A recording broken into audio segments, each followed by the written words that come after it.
Hello students, MP science में आपका एक बार फिर से स्वागत है।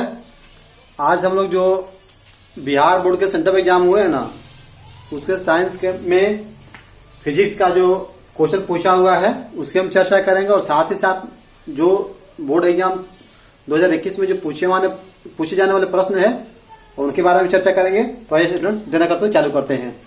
पहला जो प्रश्न है वो है कि वास्तविक प्रतिबिंब और आभासी प्रतिबिंब में क्या अंतर है। तो इसको देखने का समझने का प्रयास करते हैं स्टूडेंट्स। ये कौन सा दर्पण आप बता सकते हैं क्या? कौन सा दर्पण है? अवतल है, क्योंकि परावर्तक सतह इसका धंसा हुआ है। यहां पे एक ऐसे रेखा खींचे, ये क्या हो गया? मुख्य अक्ष।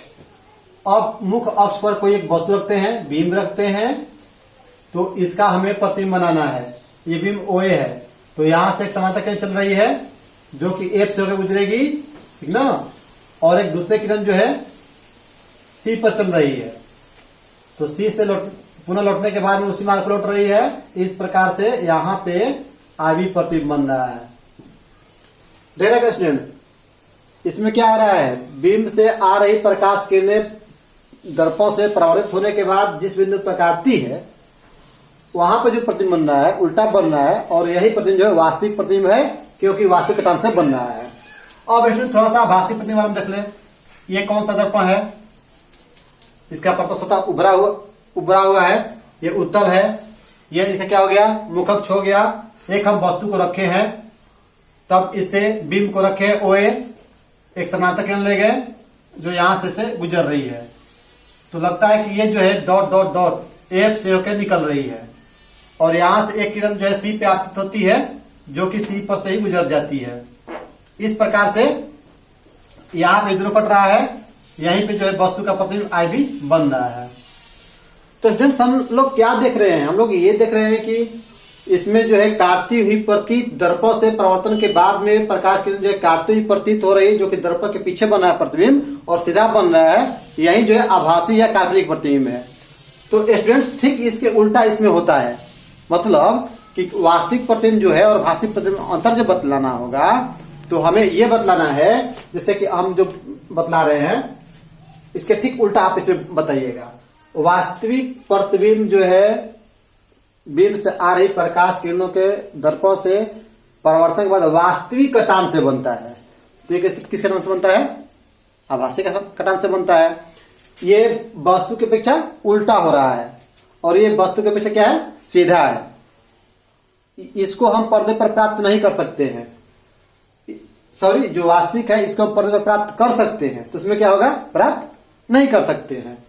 तो इस प्रकार से स्टूडेंट जो है वास्तविक प्रतिबिंब और काल्पनिक प्रतिबिंब में या आभासी प्रतिबिंब में अंतर हो जाएगा, ठीक ना। आइए उसको हम लोग अंतर जब भी करना होगा ना, तो उसको हम टेबल बना लेंगे। टेबल बना करके तब करेंगे। एक में लिखेंगे वास्तविक प्रतिबिंब और एक में लिखेंगे आभासी प्रतिबिंब। देखिए कैसे। तो स्टूडेंट्स, अब हम लोग देख ले अंतर को। वास्तविक प्रतिबिंब और आभासी प्रतिबिंब अंतर को इस प्रकार से लिखेंगे। आप बोलिएगा भी, हम बोल रहे हैं वास्तविक का, आप लोग को बोलना है आभासी का। वास्तविक में पहला है यह वास्तविक कटान से बनती है, तो इसको उल्टा आप उसमें क्या बोलिएगा? यह काल्पनिक कटान से बनती है। दूसरा, यह बीम की अपेक्षा उल्टा बनता है, तो उसमें क्या होगा? यह बीम की अपेक्षा सीधा बनता है। तीसरा, इसे वास्तविक प्रतिबिंब को पर्दे पर प्राप्त कर सकते हैं, तो आभासी में क्या होगा? इसे पर्दे पर प्राप्त नहीं कर सकते हैं। चौथा क्या हो जाएगा कि यह सीधी रेखा द्वारा दर्शाई जाती है, तो आभासी में क्या होगा? यह टूटी हुई रेखा द्वारा दर्शाई जाती है। तो इस प्रकार से स्टूडेंट्स हम लोग वास्तविक प्रतिबिंब और आभासी प्रतिबिंब में अंतर कर लेंगे। अब हम दूसरा प्रश्न की ओर बढ़ रहे हैं। दूसरा प्रश्न है कि लेंस की क्षमता से आप क्या समझते हैं? तो आप स्टूडेंट्स लेंस देखे हुए समझते हैं। आप लोग हाथ से लेंस की आकृति को दिखला सकते हैं क्या? उत्तल लेंस और अवतल लेंस को दिखला सकते हैं? ऐसे कौन सा लेंस हो गया? हाँ, उत्तल लेंस हो गया। और ठीक इसको उल्टा से कर दे तो कौन सा लेंस हो गया? अवतल लेंस हो गया। यानी इस प्रकार से स्टूडेंट ना, देखिए ये बीच का भाग मोटा, किनारे पतला, कौन सा लेंस है? उत्तल लेंस है। और यदि बीच का धंसा हुआ है, किनारे पे मोटा है, कौन सा लेंस है? अवतल लेंस है। तो स्टूडेंट्स, ये मुख्य अक्ष इसका होता है। यदि प्रकाश किरणें ऐसे आ रही है समानांतर मुख्य अक्ष के, तो ये यहां से काटती है, तो जो इसका प्रकाशीय केंद्र है ना, बीच का बिंदु, इसको प्रकाशीय केंद्र ओ बोलते हैं या पी बोलते हैं, प्रकाशीय केंद्र हो गया, और ये यहां पर इसका फोकस हो गया। तो स्टूडेंट्स, इसके प्रकाशीय कोई भी लेंस है तो उसके प्रकाशीय केंद्र से लेकर के और एफ तक की जो दूरी होती है ना, उसको हम कहते हैं फोकस दूरी। ठीक, फोकल लेंथ कहते हैं, जिसको हम छोटा एफ से दर्शाते हैं। अब है कि स्पष्ट दृष्टि की न्यूनतम दूरी किसे कहते हैं बतलाना है हमको। तो हम फोकस दूरी समझ गए, कोई भी लेंस हो उसके फोकस दूरी के व्युत्क्रम को, उल्टा को, मतलब कि लेंस की क्षमता बराबर, लेंस की क्षमता बराबर 1 फोकस दूरी। फोकस दूरी, फोकस दूरी किसे सूचित करते हैं? एफ से सूचित करते हैं, इसलिए 1/f हो जाएगा। और लेंस की क्षमता P यानी पावर इजकल टू 1/f। बस इतना ही आपको लिखना है। चलिए बोलिए एक बार मेरे साथ, लेंस की क्षमता किसे कहते हैं? बोलिए। किसी लेंस के फोकस दूरी के व्युत्क्रम को लेंस की क्षमता कहते हैं, इसे P द्वारा दर्शाते हैं, और P बराबर 1/f। इतना ही आपको लिखना है। ठीक है स्टूडेंट्स। अब हम लोग को तीसरा देखना है कि स्पष्ट दृष्टि की न्यूनतम दूरी से आप क्या समझते हैं। तो स्टूडेंट्स, हमारी जो आंखें हैं ना, हम लोग जो देखते हैं, स्पष्ट दूरी क्या है? स्पष्ट दृष्टि की न्यूनतम दूरी, जहां पर रखी वस्तु को आंख जो है साफ साफ, नेत्र जो साफ साफ देख ले, कोई उसको दिक्कत ना हो, तनाव ना हो, तो उसको हम बोलते हैं स्पष्ट दृष्टि की न्यूनतम दूरी। वो कितना होता है? 25 cm होता है। कितना होता है? 25 cm। स्पष्ट दृष्टि की न्यूनतम दूरी कितनी होती है? 25 cm होती है। और दूरतम बिंदु कितना होता है? अनंत होता है। दृष्टि प्रयास किसे कहते हैं? जो अधिकतम बिंदु है अनंत, उसमें से निकटतम बिंदु 25 से घटा देंगे तो उसको हम दृष्टि प्रयास बोलते हैं। तो इस प्रकार से तीसरा हो गया स्पष्ट दृष्टि की न्यूनतम दूरी क्या है? ये हो गया 25 cm, इसका वैल्यू होता है। अब स्टूडेंट्स, चौथा प्रश्न है, बैजानी या पिनाला के प्रत्येक पद को लिखें। ये प्रिज्म हो गया, श्वेत प्रकाश आपतित हो रही है, इधर एक पर्दा टांग देंगे तो इस पे 7 रंग की रंगीन पट्टी मिलती है। वो होता है V B G O R, यही होता है बैजानी पिनाला। तो इसमें क्वेश्चन पूछा है क्वेश्चन नंबर 4 में कि बैजानी पिनाला के प्रत्येक पद को लिखें।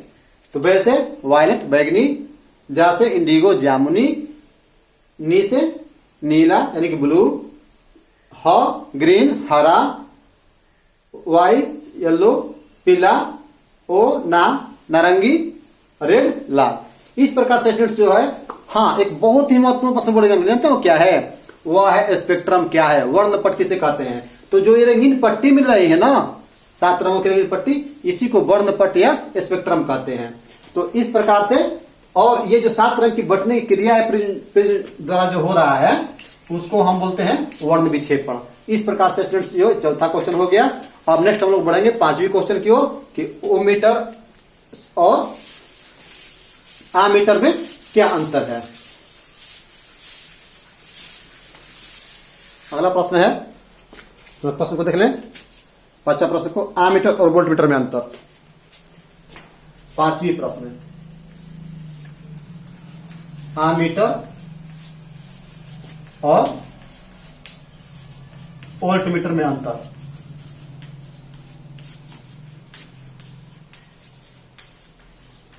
तो पहले हम लोग समझ लें आमीटर क्या होता है। आमीटर एक ऐसा क्रम होता है जिसको हम चालक तार में सही क्रम में जोड़ते हैं, और इसको इस प्रकार से जोड़ते हैं कि इससे सभी धारा प्रवाहित हो, जिससे हम इस तार का जो है प्रवाहित विद्युत धारा के प्राबल्य को माप सके। और जो वोल्टमीटर होता है स्टूडेंट्स, उसको ऐसे जोड़ते हैं नीचे समानांतर क्रम में, और वोल्टमीटर जो होता है ना, ये भी विभवांतर को मापता है। ठीक है, तो इस प्रकार से ये आमीटर और वोल्टमीटर हो गया। अब हमें इसमें अंतर बतलाना है। आइए अंतर को देख लें। जो आमीटर में अंतर बताएंगे उसके ठीक उल्टा जो है वोल्टमीटर में होगा। तो इसको हम लोग लिख लेते हैं। हाँ स्टूडेंट, तो हम लोग आमीटर और वोल्टमीटर में अंतर को जोड़ लें, देख लेते हैं कि क्या अंतर है। तो आमीटर में चलिए आप जो है वोल्टमीटर का बोलिएगा, ठीक ना। आमीटर हम बोल रहे हैं यह धारा की प्रबलता को मापता है, तो उसमें क्या होगा वोल्टमीटर में, यह विभवांतर को मापता है। इसको श्रेणी क्रम में जोड़ते हैं तो वोल्टमीटर में क्या होगा, इसे समानांतर क्रम में जोड़ते हैं, उसका उल्टा करना है।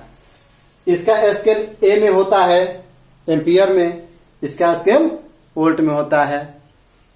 इस यंत्र से पूरी धारा यानी कि पूर्णतः धारा प्रवाहित होती है, जबकि इस धारा से अंशतः धारा प्रवाहित होती है। तो स्टूडेंट्स इस प्रकार से हम आमीटर और वोल्टमीटर में अंतर कर लेंगे। अब नेक्स्ट क्वेश्चन है स्टूडेंट्स कि 2 ओम के 3 प्रतिरोधक को किस प्रकार से जोड़ा जाए कि उसका समतुल्य प्रतिरोध जो है वो 3 ओम हो। बात समझ, क्वेश्चन समझ गए। क्वेश्चन है 2 ओम के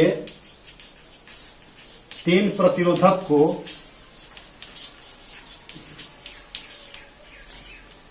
कैसे जोड़ा जाए कि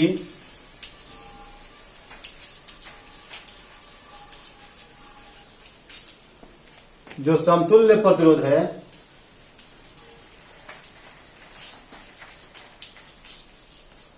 वह 3 ओम हो। तो इसके लिए हम लोग क्या करेंगे कि देखिए ये यहां से एक हम श्रेणी क्रम में जोड़ेंगे, तो इसका मान 2 ओम है दिया हुआ है। प्रत्येक 3 हमको प्रतिरोधक को जोड़ना है, ठीक। एक यहाँ पे है, ये 2 है, तो 2 में और एक हम जोड़ेंगे 3 होगा ना। तो एक कैसे होगा, 2 ओम का है तो एक कैसे होगा, तो हम उसको ऊपर जोड़ेंगे यानी कि समानांतर क्रम में जोड़ेंगे। तो अगला हमें क्रम जो होगा इस प्रकार से,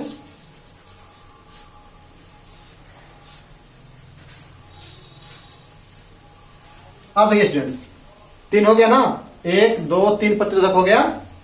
ये R1 R2 R3 और R2 और R3 है ना, ये समानांतर क्रम में है। तो यहाँ पे 2 ओम है ये, और ये भी 2 ओम है, और ये भी 2 ओम है।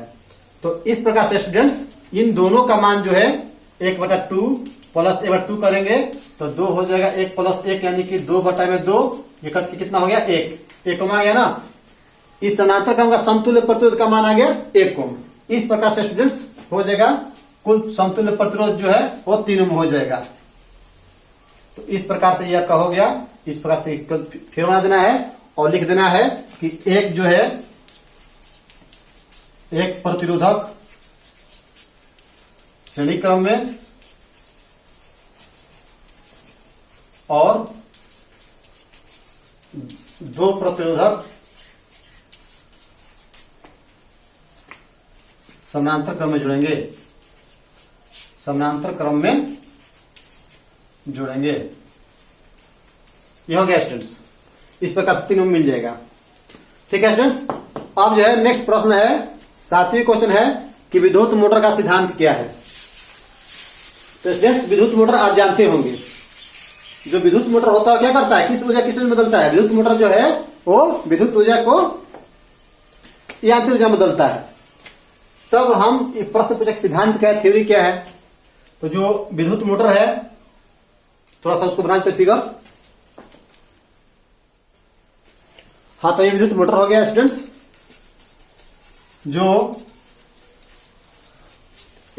जो विद्युत ऊर्जा को लाइन भेजते हैं तो ये घूमता है ना मोटर, या जो विद्युत ऊर्जा को यांत्रिक ऊर्जा बदलता है। तो इसकी थ्योरी पे काम करता है। तो इसके लिए जो ये थ्योरी था कि धारावाही तार का, जो एक धारावाही तार होता है, तो धारावाही तार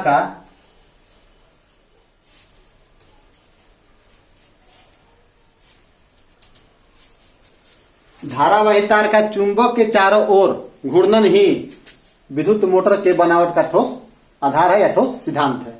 इसमें क्या होता है कि धारावाही जो तार होता है वो चुंबक चारों घूमता है। इस थ्योरी पर फिर इसको बनाया गया है कि लाइन हम भेजेंगे तो इसमें चुंबकीय बल उत्पन्न होगा, जिसके चलते जो इसके खंड जो अवतल है उसको, इस आर्मेचर को वो घुमाएगा।